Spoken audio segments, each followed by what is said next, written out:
So as you can see here, there's a lot of smoke coming from this thing when you first start it up.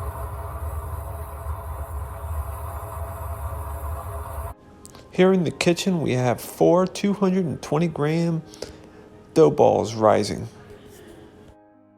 So it's been about 20 minutes, and if you look at the smoke, it's almost all gone now. Even if you have a hot fire, adding new logs on will always create a little bit of smoke, and that's what you're seeing right here.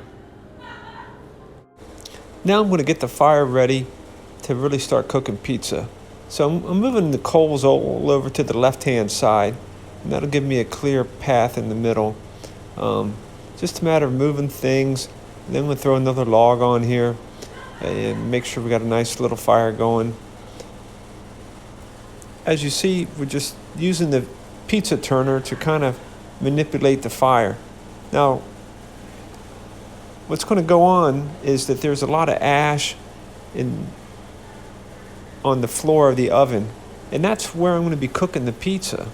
So that ash has to be cleared off, and that's what I'll be doing here in this next clip.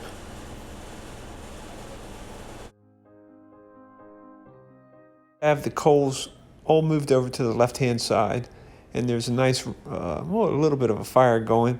So now I'm going to take the metal pizza peel, and I'm going to use this like a fan. I'm just going to go in there, and I'm going to beat the heck out of this thing, or the floor. And what that's going to do is create a lot of dust, and it's just smashing all that dust. But because the fire is so hot, it just takes the dust and throws it out the top of the chimney, and carries it away with the smoke. It's probably the most effective way to do it. So with all that fanning from the pizza peel, the fire kind of went out. So what I want to do is throw a little piece of bark in there and get things going. Whoa! Got that on video. So as you can see, this fire is ready to go. It's hot, the top is cleared, and there's no smoke. Here we go with the first pizza. What we're going to do is stretch the dough out, get it about the size of the peel, throw it up in the air for the guest. Just try to flatten it out. If there's any bubbles in it, and especially in the middle, we're going to kind of push those down, and just get it as round as, more or less as round as we can.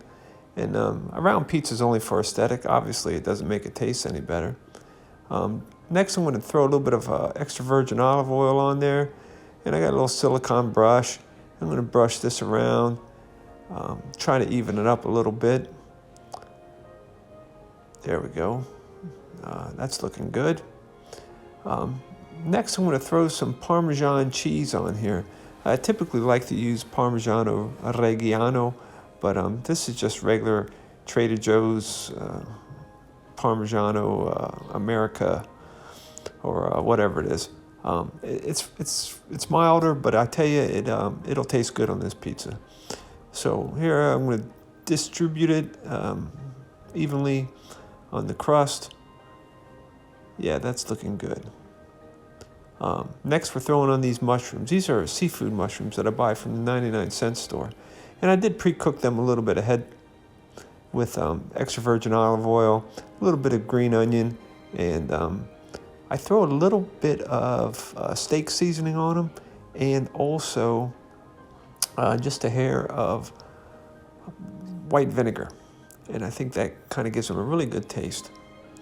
And once again, putting these up here, trying to get a pretty decent distribution of the mushrooms on top.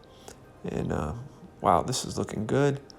And I think my wife's over here salivating. This is going to be a good looking pizza for sure.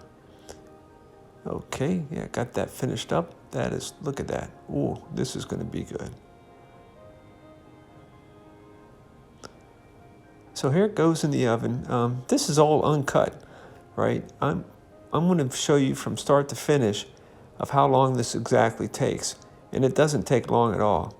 You'll see we're looking at right around 90 seconds, maybe a couple seconds more, but it's, what's that, a minute and a half? I mean, it's going to cook fast.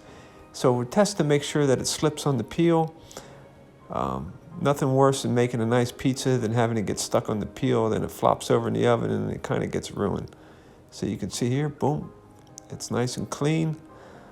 The fire is super hot. It's looking good. This is going to be a good pizza. So what I typically do after I throw it in the oven like that, I'll take the peel back to the kitchen, and then I'll use the metal peels for actually turning it.